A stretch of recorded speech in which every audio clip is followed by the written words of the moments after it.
Yan, what's out mga buddy, mga bay. Update lang tayo sa biyaheng Jinsan mga buddy. Yan, medyo malayo-layo pa tayo mga buddy. Papunta kami Davao. Nasa mga 195 kilometer pa ang Davao. So ito ang unit ko. At ito yung kasama ko, si Baybakos. Umabog na yung gulong niya mga buddy. Yan, nakailang plat na yan siya. Tapos sumabog na talaga siya. Hindi na kinaya. So dito, kape-kape muna tayo habang nagpalit sila ng gulong. Kape is life. Medyo malayo pa yung biyahe natin mga buddy. Jinsan, malayo pa dito. Oh, bigit talaga. Init. What's out mga buddy, mga bay, magandang gabi sa lahat mga buddy. Update na naman tayo mga buddy sa biyaheng Jinsan. So ayan, dito tayo ngayon sa Davao na tayo mga buddy. Dito tayo ngayon sa Gaisano Grand Torrel. Torrel. So mga buddy, stopover na naman at plata na naman to sila. Pang ilang plat na ata to? Pang apat na ata to eh. Ayan. So mukhang wala na silang reserba ngayon na magamit. So gagamitin muna daw nila yung reserba ko sa trailer. Backpass naman sila yung tata oh. Laging flat yung gulong nila. Yung nangyari dyan sa gulong, puro na kasi vulcanize yung puro tapal na yung loob na. Kaya maya flat. So gagamitin na muna nila yung gulong ko. Ayan mga buddy, mga bay, magandang gabi sa inyong lahat. Was out. Ay nako, ang tagal ng biyahe. Antok na rin ako. Anong oras na? Antok na naman si Raymond. Anong oras na ba? Wala na. Alas 10:30 na. Yan. So Davao pa lang kami mga buddy dito sa Torrel. So medyo malayo-layo pang Jinsan dito. Ay nako, oras ay makarating sa Jinsan may kung kayanin ng power. Kung di antokin na naman to. Yan mga buddy, mga bay. What's out. Babaklas na naman gulong ng mga bugoy oh. Okay, brahe. Flat na naman yung gulong nila. Buti sa akin, matibay-tibay pa yung mga gulong ko sa trailer. Wala pang flat. Wala pang flat ni isa. Bago lahat ang gulong ko sa trailer eh. Sa kanila kasi puro na tapal yung gulong nila. Kaya yan, maya flat. Kaya ang tagal ng biyahe namin, maya baklas. Ay nako, talaga naman oh. Yan, pagpalang gabi sa lahat mga buddy, mga bay. What's out. Alright. Yo, what's out mga buddy, mga bay. Grabe, antok na mga buddy. So dito na kami ngayon, malapit-lapit na sa site mga buddy. Ito sa Pulo-Pulo, General Santos. Ang oras natin ngayon ito 5:54 ng umaga. Grabe, dinugis, grabe. Kasi marami daw nang huli dyan pag-araw eh. Dumaan dyan sa matindi pa palang ahon losong dyan sa papuntang Jinsan dito. Grabe, nangkap na mga bay. So tatambay muna kami dito sa bypass ng Jinsan. Yan ang isa ko kasama. At kontakin namin mamaya yung customer. Kasi kagabi pa kami kumunta sa customer, di naman nakagot. Yan mga buddy. Good morning mga buddy, mga bay. Good morning.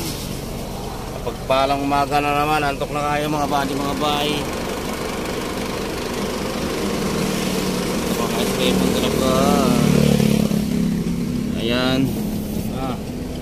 Mamaya na ulit, update ko lang kayo mga buddy pag ibabaan na natin to. Ayan mga buddy, mukhang dito na itong site, malapit-lapit na tayo.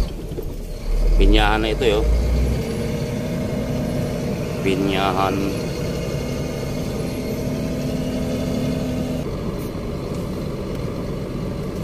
Yan, ito White. Salamat na nakarating tayo dito mga buddy sa haba-haba ng araw tinakbo. Layo talaga dito sa Dol,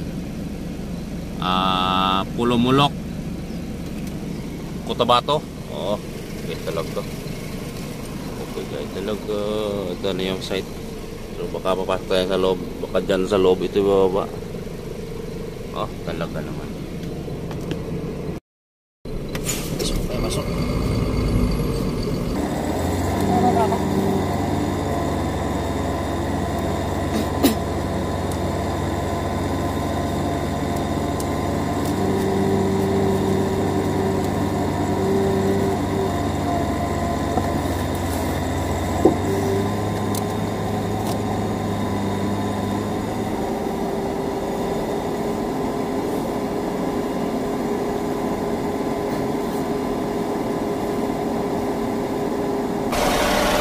So ayan mga buddy, baba natin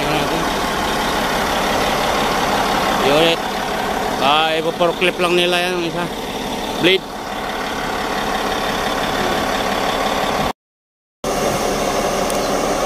Ayan.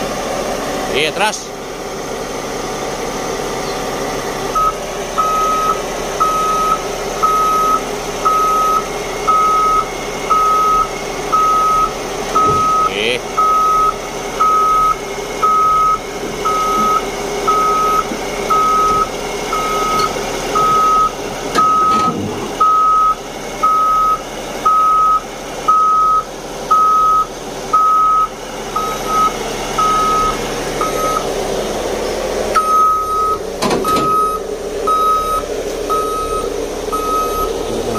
Yeah.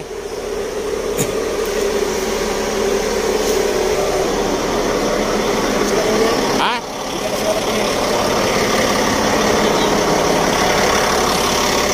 Ano yan? PM niya. Ha? Ilang PM niya? Walang phone? Electronic?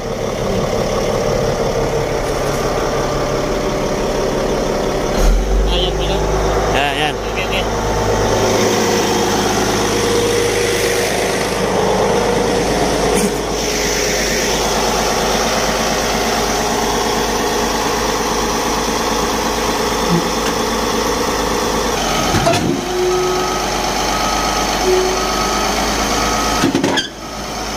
Kaya tabi ka dyan.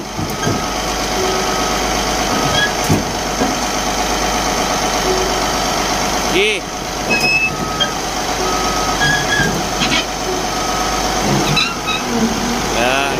Lalay lang.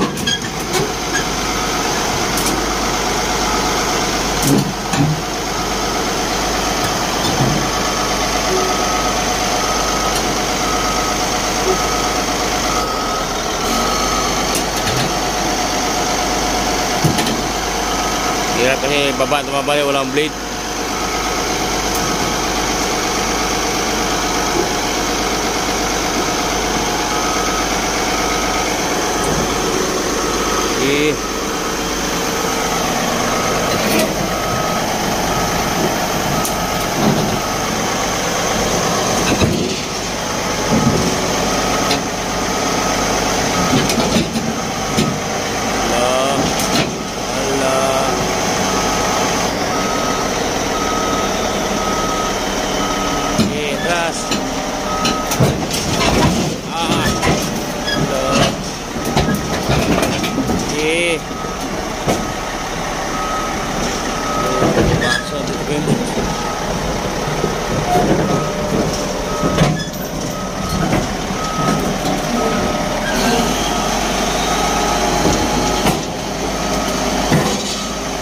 Ayos.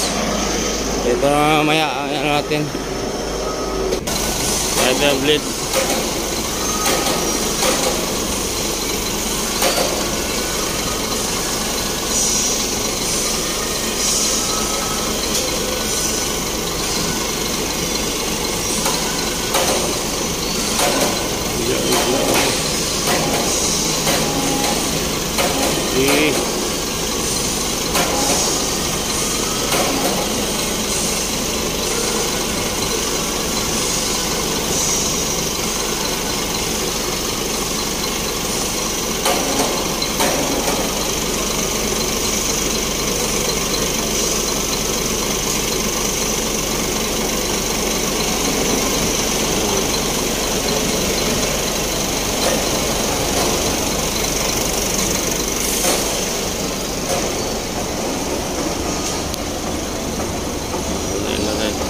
wasak na yung karton mga buddy, oh.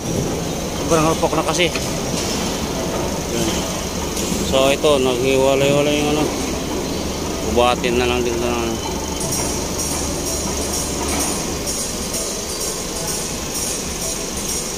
So ito, wala na itong karton yan. Wasak lang karton na.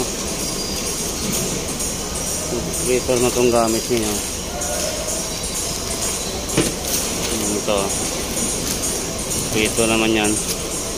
Buti nga nilipat namin yan dyan. Kung hindi, wasak na yan. Nalaglagan na yan.